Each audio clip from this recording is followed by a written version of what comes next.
大家好，欢迎收看林鹤说。那么在上期节目当中呢，我们来讲了关于2026年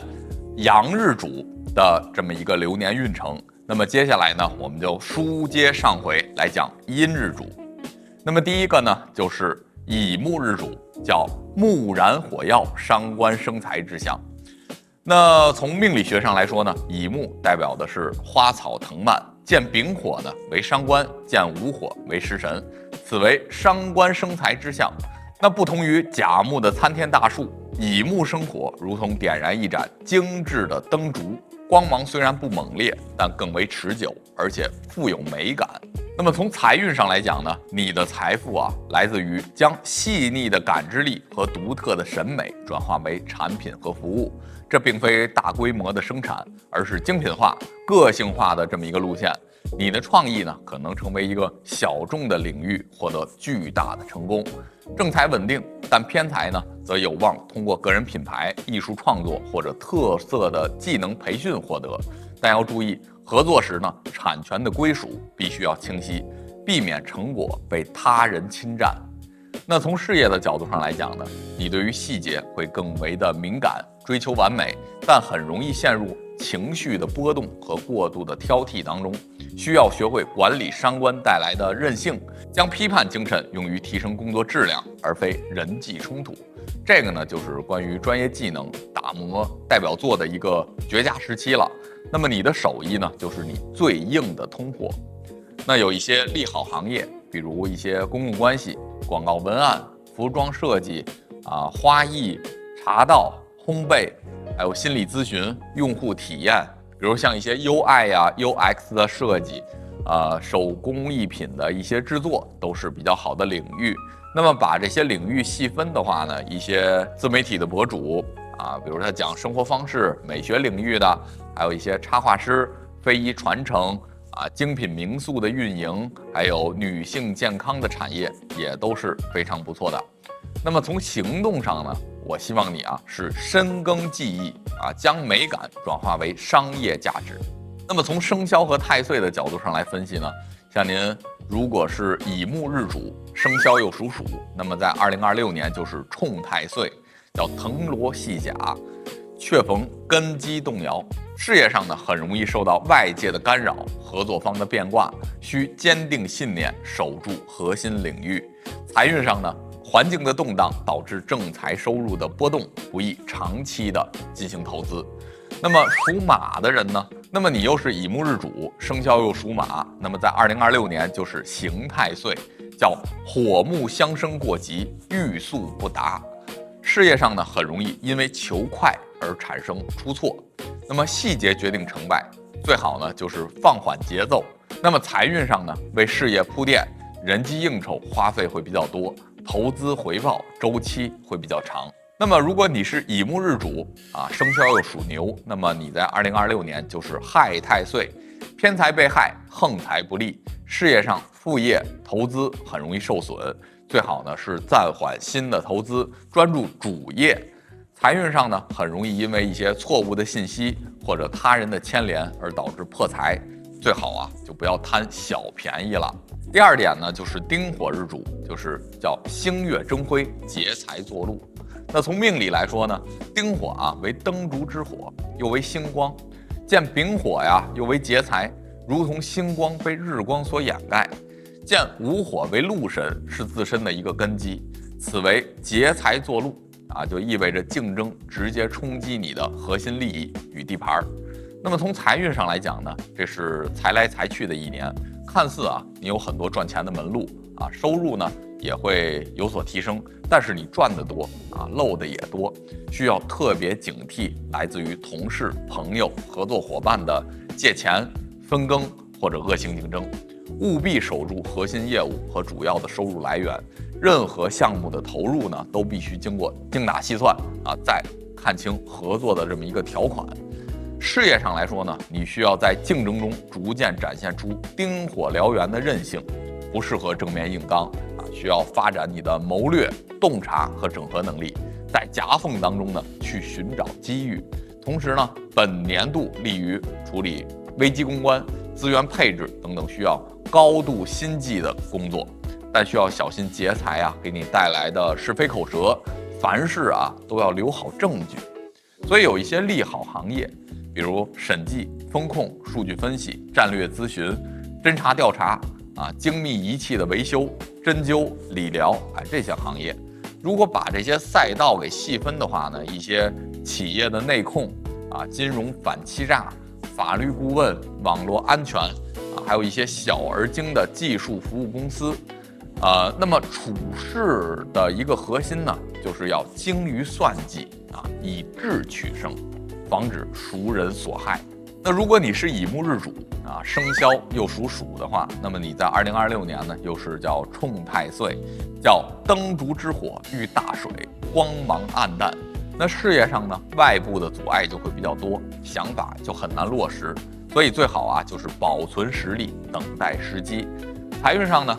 求财辛苦，容易因为家宅、长辈的等等健康问题产生支出，需要提前做好储备。那么如果你是丁火日主，生肖属马，那么你在2026年就是叫刑太岁了。丁火相刑，内心煎熬，事业上呢很容易就陷入自我怀疑，决策犹豫，需要相信自己的一个判断，避免他人对你进行左右。财运上呢意味心灵成长啊、玄学呀、医疗方面啊，就身体的一个保养进行花费。如果你是丁火日主，生肖又属兔的话呢，那你在2026年这就叫破太岁，偏印被破，学业受阻，事业上学习考证的效率会比较低，需要考试前呢做好充分的准备。财运上呢，知识变现会比较困难，不易依赖版权专利的这些收入。接下来呢就是己土日主，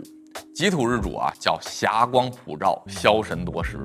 那从命理学上来讲呢，己土为田园之土，是为质地松软的土壤，它是可以滋养万物的。那见丙火呢为正印，见到午火呢为偏印，也就是枭神，所以此为印重深造之年。就如同土地被烈日持续的暴晒，急需水的滋润。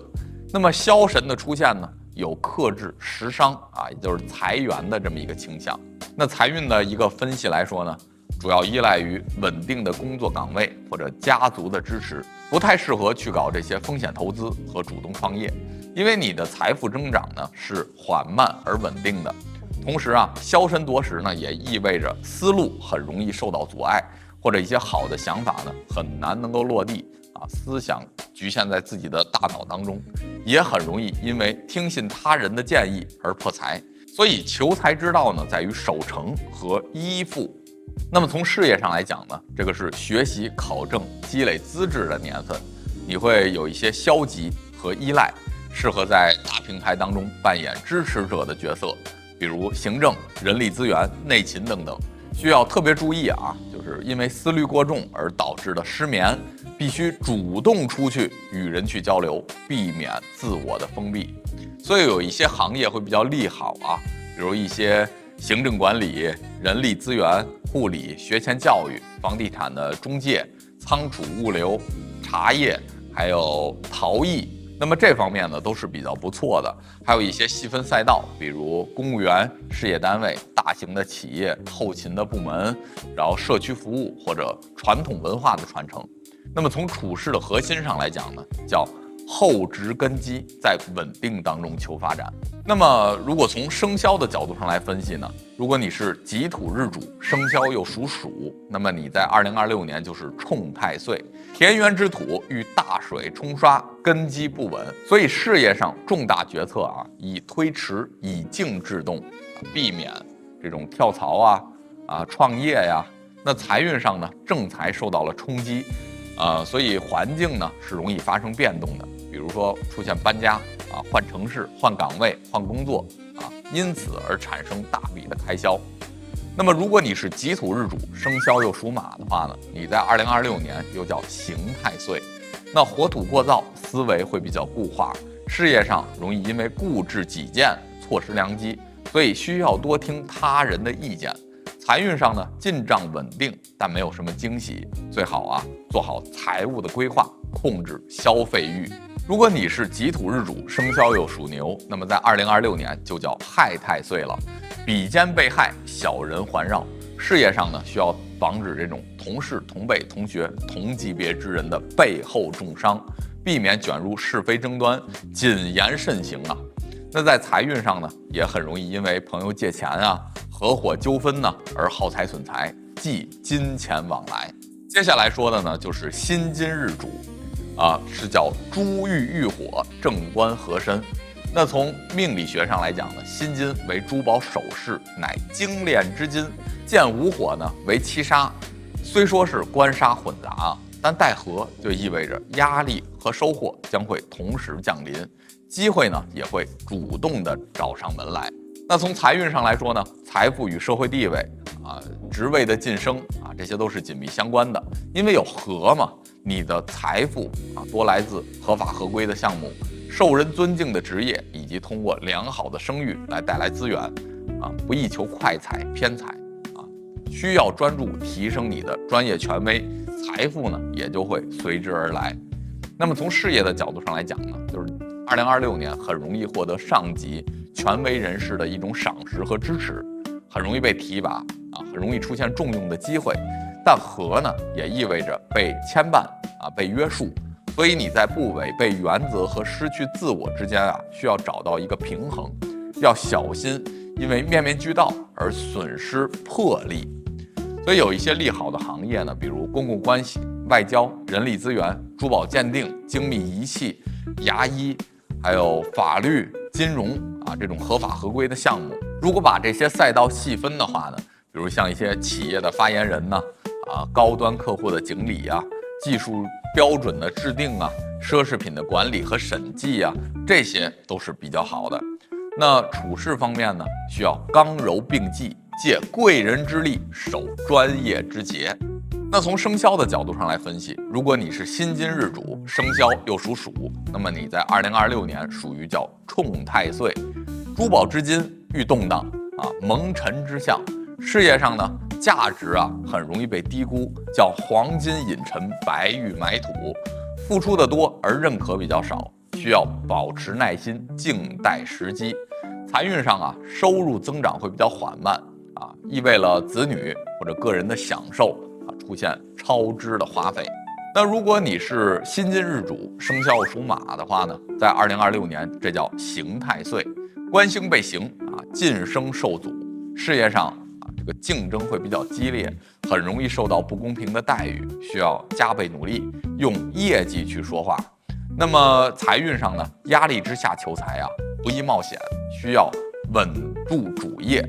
如果你是辛金日主，生肖又属鸡的，在2026年呢，则是破太岁了，叫禄神被破，正财受损。事业上呢，岗位这个可能会面临一些调整，而且这些调整的话呢，也会不尽人意。最好是开拓新的收入渠道，未雨绸缪嘛。那在财运上呢，有破财的风险，需要谨慎防止财物的丢失或者被盗，或者自己的功劳名誉成果被别人夺走。那最后来说的呢，就是癸水日主了，叫风雨红线，暗财涌动。那么从命理学上来说呢，癸水为雨露之水，也为井水、地下水。那见丙火呢为正财，见午火为偏财。看似财星透干了，但癸水弱丙火旺形成财多身弱的这么一个格局。而且呢，丙火之财与辛金之印有暗合之象，意味着你的财富需要通过他人或者一些平台或者某种暗中的交易换来资源换来钱财。那么财运上来说呢，这个是机会型的财运，就是你会发现很多潜在的赚钱门路，但他们不直接、不明朗，或者不能放在明面上，需要你用智慧和人际关系、人际网络去穿针引线才能够获取。适合做资源整合的中间人，但切忌贪图巨额的回报而投入全部的身家，不能梭哈，因为你很难能够承受巨大的财务波动。那么从事业的角度上来讲呢，你非常适合从事幕后策划咨询顾问、资源中介这种角色。那你的价值呢，在于运筹帷幄，而非冲锋陷阵。同时呢，也需要避免同时追逐过多的目标，导致精力的分散。所以有一些行业会比较利好，比如一些咨询业、中介服务、策划、心理学、非盈利的组织、水利相关，还有一些物流的调度。如果把这些赛道进行细分的话呢，一些猎头、